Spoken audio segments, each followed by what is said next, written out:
ہمارے علاقے سے ایک شخص گوندل کی منڈی جا رہا تھا بھینس خریدنے، چھچ کے علاقے میں ان کا کوئی جاننے والا تھا۔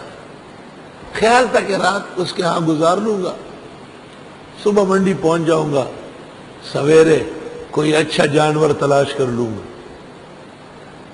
جس گھر میں اس نے رات گزاری، کھانا وانا کھلایا، ان کی نیت خراب ہو گئی اور انہوں نے کہا ہمارا یہ زیادہ جاننے والا نہیں ہے، کسی کو پتہ ہی نہیں، پیسے اس کے پاس زیادہ ہے، رات کو اس کو ذبح کر لیتے ہیں، دفنا لیں گے اور پیسے لے لیں گے۔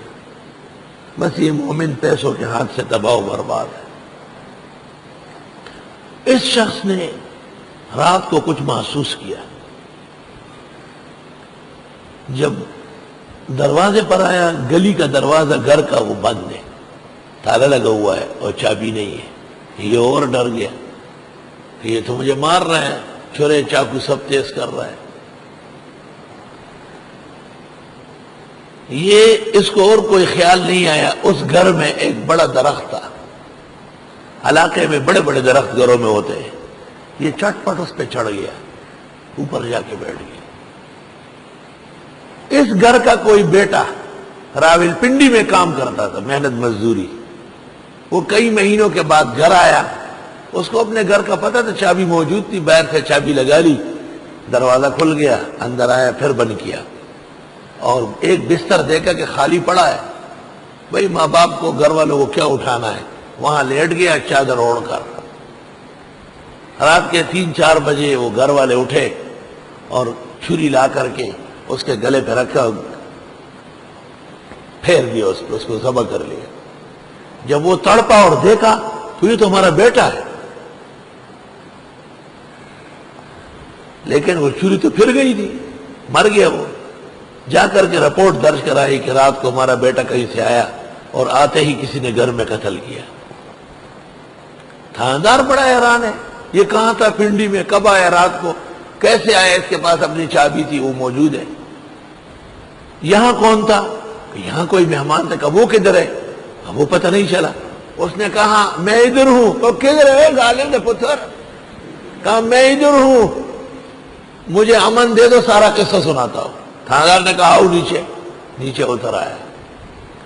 اس نے کہا کیا قصہ ہے؟ کہا میں منڈی بھینس خریدنے جا رہا تھا، یہ میرے جاننے والے ان کے ہاں ٹھہرا، یہ مجھے ذبح کر رہے تھے، میں بھاگ گیا اوپر، ان کا بیٹا رات کو آیا، دروازہ کھول کر سو گیا، انہوں نے مجھے جان کر اس کو ذبح کیا، ولیکن شبہ لہ۔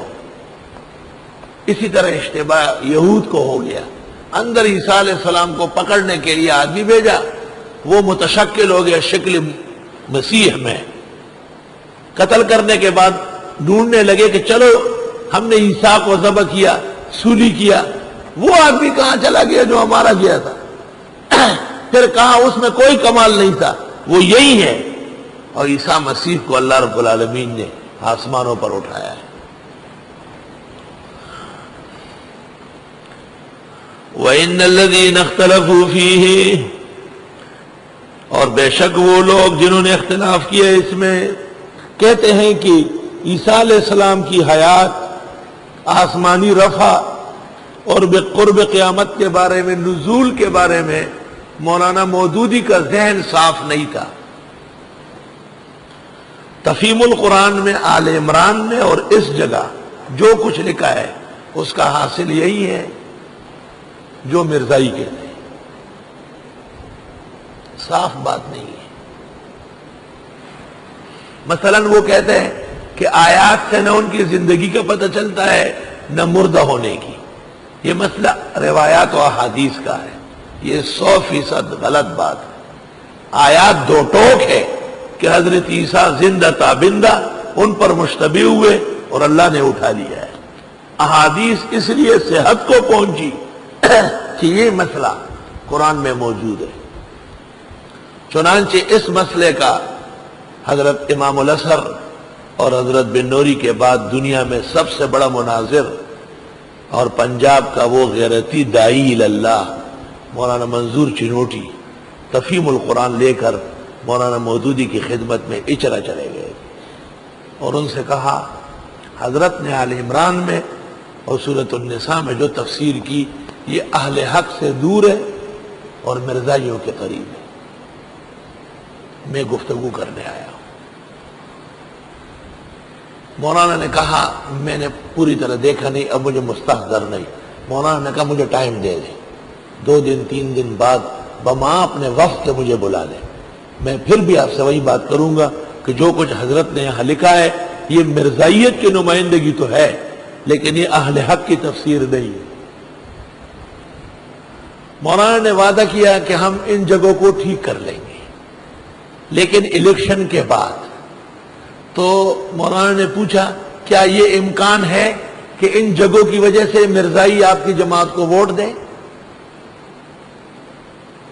مولانا خاموش ہوئے۔ اگر وہ یہ کہے کہ ہاں تو صاف ظاہر ہے کہ یہ مرزائیوں کی خواہش پر لکھی گئی، اور اگر نہ تو یہ اندیشہ طمع کیوں پیدا ہوا ہے؟ تو انہوں نے کہا آپ کے سوالات بھاری بر ہیں، میری صلاحیت جواب دے چکی ہے۔ مولانا نے کہا میں علم منوانے نہیں آیا ہوں، میں حضرت کو زیر کرنے نہیں آیا ہوں، میں قرآن کا قرآن ہونا منوانے آیا ہوں۔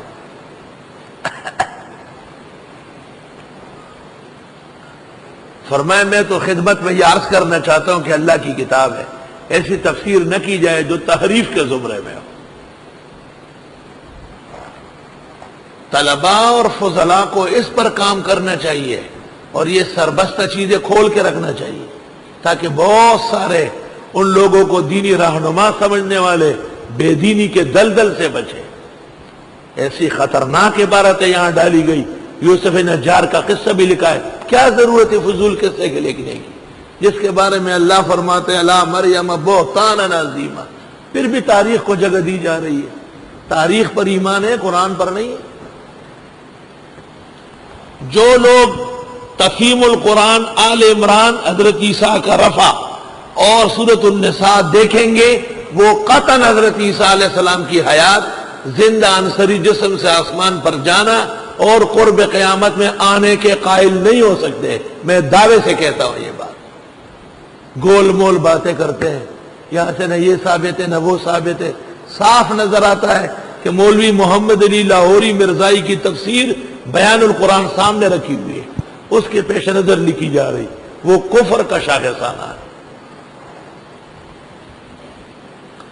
وَإِنَّ الَّذِينَ اخْتَلَفُوا فِيهِ، اور بے شک جو لوگ اختلاف کرتے اس میں، لفی شک منہ، وہ شک میں ہے اس سے، وہ ہول شک میں یہود، آپ کے شک میں ہے، آپ تو محمدی ایمان رکھتے ہیں، آپ بھی یہود کی طرح شک شبے والی باتیں لکھ رہے ہیں۔ ہمارے ہاں ڈکا چپا عقیدہ نہیں ہے، ہمارے ہاں پختہ عقیدہ ہے۔ حیات عیسیٰ کا منکر یا متردد، آسمان پر جانے رفع کا منکر یا متردد، قرب قیامت میں واپس آنا اور حضرت محمد صلی اللہ علیہ وسلم کی شریعت کا رہنما ہونا، یہ پختہ عقائد ہے ہمارے۔ تفصیلات کے لیے امام الحسن انور شاہ کی عقیدۃ الاسلام فی حیات عیسیٰ علیہ السلام اور اکفار الملحدین اور التصریح بما تواتر فی نزول المسیح دیکھنے کی کتاب ہے، بحر بے کراں ہے۔